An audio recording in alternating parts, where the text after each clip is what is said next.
Et salut tout le monde, j'espère que vous allez bien, moi ça va nickel. La haie est enfin terminée, vous la voyez derrière moi, vous avez dû voir normalement la précédente vidéo. Donc je vais enfin pouvoir attaquer la préparation de mon potager, j'avais hâte, j'ai pris énormément de retard. J'aurais voulu attaquer ça en octobre-novembre, mais bon, malheureusement je n'ai pas pu. Pourquoi je déplace le potager? Donc vous le voyez derrière moi, l'ancien potager était là. En fait j'avais tout simplement une lumière uniquement l'après-midi, très peu le matin. En fait j'avais juste un soleil brûlant, ce qui n'était pas l'idéal pour le potager. Et aussi les sapins, encore vivants à l'époque, qui me pompaient toute l'eau. Donc là je déménage donc ici. À cet emplacement-là, on devrait avoir du soleil le matin, une bonne partie de l'après-midi.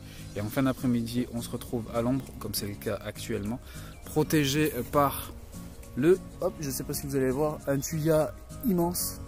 Donc c'est temporaire, il devrait être coupé par la suite. Mais bon, c'est pas dans l'immédiat. Donc pour la préparation de ce potager, je vais essayer de faire un maximum de recyclage, utiliser des choses que j'ai déjà sur le terrain, notamment les rondins de bois que vous voyez derrière moi. Je n'utilise pas ceux qui sont dans mon ancien potager puisque je leur prévois une autre utilité, j'en parlerai plus tard. Le sapin de bois, le bois de sapin plutôt, je suis très limité sur les possibilités, donc je m'en sers pour le jardin, pour le potager. Ensuite, j'ai mon fumier de poule que je stocke ici avec la paille. Pareil, je mélange régulièrement, hein, à peu près toutes les 2 semaines, 3 semaines à peu près, je remue.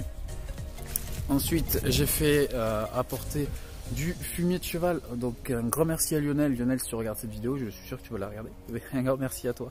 C'est grâce à lui que j'ai pu avoir donc mon fumier que j'ai emmené en septembre ou octobre, je crois. Pareil, je le remue une fois par mois à peu près. Là, il s'est un petit peu tassé. Donc il va falloir que je mette ça au sol. Et ensuite j'ai fait emmener de la paille, donc qui va me servir à couvrir tout ça. J'ai aussi du carton avec toutes les plantes que je commande. J'ai énormément de cartons, je reçois des cartons qui font des fois ma taille pour 5-6 plantes dedans, c'est juste fou. Donc je vais m'en servir pour le réutiliser au potager. Et ce que je vous propose, c'est de faire ça ensemble et de vous expliquer pourquoi je mets telle chose ou telle chose. Voilà, allez c'est parti, on y va.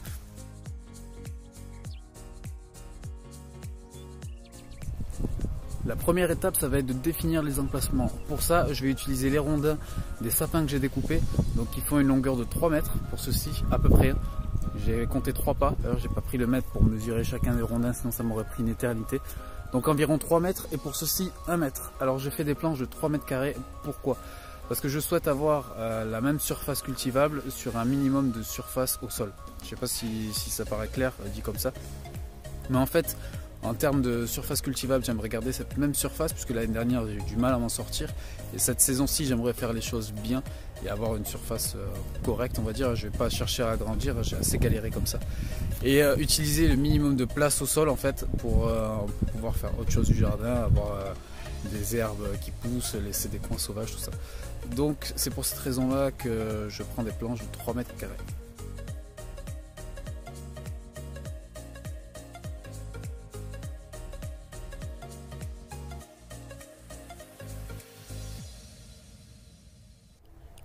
Les rondins sont posés, j'ai encore quelques ajustements à faire, notamment à ce niveau-ci et celui-ci.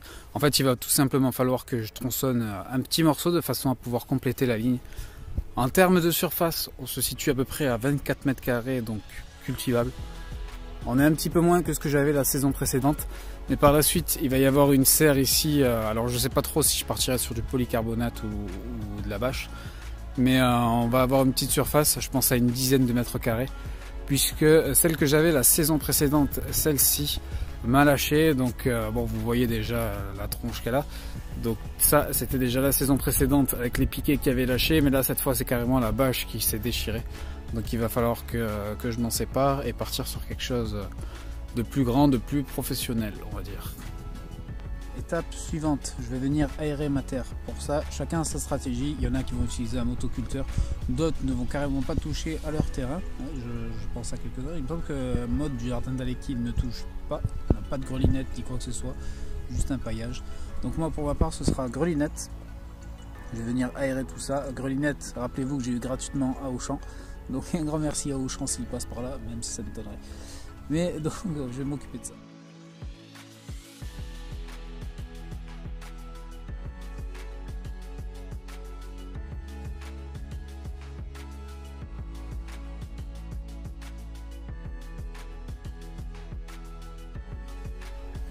Étape suivante, donc j'ai ramené du carton. Alors il nous faut du carton qui est non traité, sans encre et sans scotch. Donc moi là j'ai enlevé tout le scotch qu'il y avait dessus. Donc moi ma petite recommandation pour faciliter la vie, c'est simplement de laisser la veille, donc moi je les ai sortis hier, de les laisser prendre l'humidité et le scotch s'enlève bien plus facilement. En plus il est un petit peu plus, donc c'est nickel. Je vais donc le poser au sol. Et ça va me permettre donc de nourrir le sol puisque le carton va se détériorer sur place. J'ai lu que c'était riche en amidon et en cellulose, je crois. Et donc bon, bref, ça va nourrir la terre. Et en plus de ça, ça permettra aux herbes qui sont dessous de vraiment n'avoir aucune lumière et donc de mourir.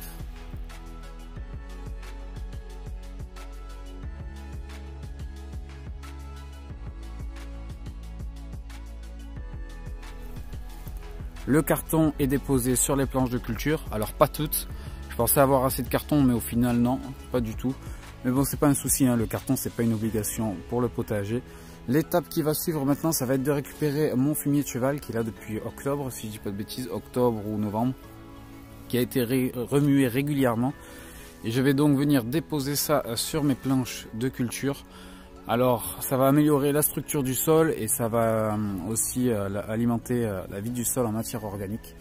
Donc pour le fumier de cheval, on est sur quelque chose d'équilibré en carbone, en azote. Donc ça devrait être super.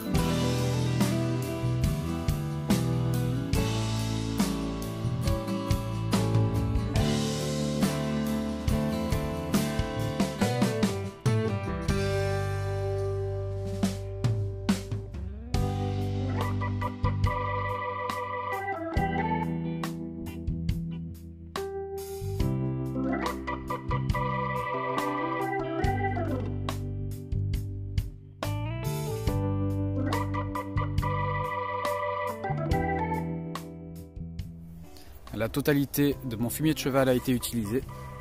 Je n'ai plus rien. Maintenant, ce que je vais faire, c'est utiliser mon fumier de poule. Alors, je vais être très honnête avec vous. Je suis pas sûr que ce soit une bonne idée, mais je tente le coup. Je me dis que, vu que j'ai du carton en dessous qui est riche en carbone, un fumier de cheval qui est équilibré en carbone azote, par-dessus, il risque d'y avoir une énorme couche de paille qui, elle, sera riche en carbone. Je me dis que mettre du fumier de poule, ça peut être une bonne idée pour équilibrer un peu tout ça. Et éviter justement cette fin d'azote que je crains un petit peu. Donc je pense que ça peut être une bonne chose. Alors bien évidemment, vu la quantité de fumier de poule que j'ai sous la main et la taille de mes planches, vous imaginez bien qu'en quantité on va être quelque chose de vraiment faible. Donc je ne pense pas qu'il y ait de soucis avec le fumier de poule intégré directement au fumier de cheval.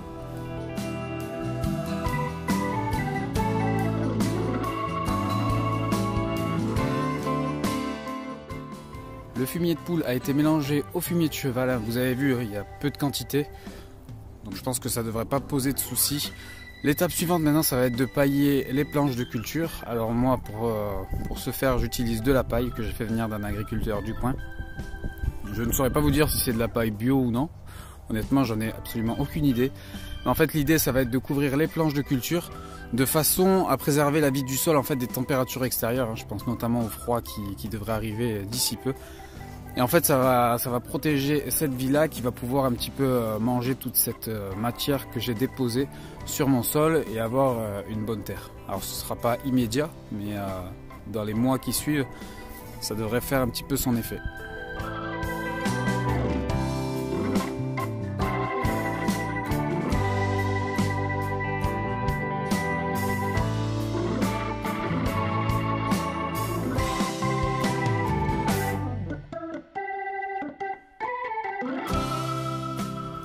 Les planches sont paillées, donc n'hésitez pas à mettre une bonne couche de paille, hein, bien entendu. Au prix que ça coûte, hein, moi c'est 2 € la botte. Là, si je dis pas de bêtises, j'en ai mis 3. Ça me fait 6 €. Hein, 6 € c'est rien hein, quand on compare à de l'écorce de pain ou des écorces de cacao, tout ça, tout ce qu'ils nous mettent en jardinerie. Donc n'hésitez pas, hein, sauf si bien sûr vous achetez votre paille en grande surface et là vous vous faites arnaquer bien gentiment, mais bon, ça c'est encore une autre histoire. D'ailleurs, j'en ai profité pour pailler d'autres plantes. Donc mon prunus cerula, ici il y a de la paille, il y a de la paille là-bas, il y a de la paille ici, il y a de la paille partout en fait. Mais bon, ça fera l'objet d'une prochaine vidéo. Il me reste encore pas mal de rondins de bois. Il va falloir que je leur trouve une autre utilité et je sais déjà certaines ce que je vais en faire et d'autres, honnêtement je sais pas du tout. Mais bon, ça fera aussi l'objet d'une prochaine vidéo. Maintenant il va être temps de dire au revoir à l'ancien potager. D'ailleurs on va y jeter un petit œil. Hein. Pour vous dire, il est resté dans l'état où je l'ai laissé il y a quelques mois, à la fin de la saison. J'ai vraiment rien touché, enfin rien touché, j'ai couché juste quelques plants, hein, mais vous voyez les tuteurs ils sont toujours en place. On dirait que j'ai quitté précipitamment les lieux alors que pas du tout. Donc les framboisiers sont toujours ici. Ils ont un petit peu souffert du vent, de ce que j'ai remarqué. On le voit ici. Ils se sont coupés carrément. Alors je pense que c'est le vent hein, qui les a coupés comme ça. Il y a eu pas mal de branches de cassées comme ça. Bon, derrière les tuteurs de bambou qui ont noirci d'ailleurs, je sais pas pourquoi ça noircit ça. Mais il va falloir que j'enlève ça, ainsi que les rondins tout autour. Les fraisiers, donc là la prochaine étape ça va être en fait d'enlever les rondins et de nettoyer un petit peu le potager. Cet espace là va rester tel quel, je vais attendre le printemps pour déplacer mes fraisiers plutôt.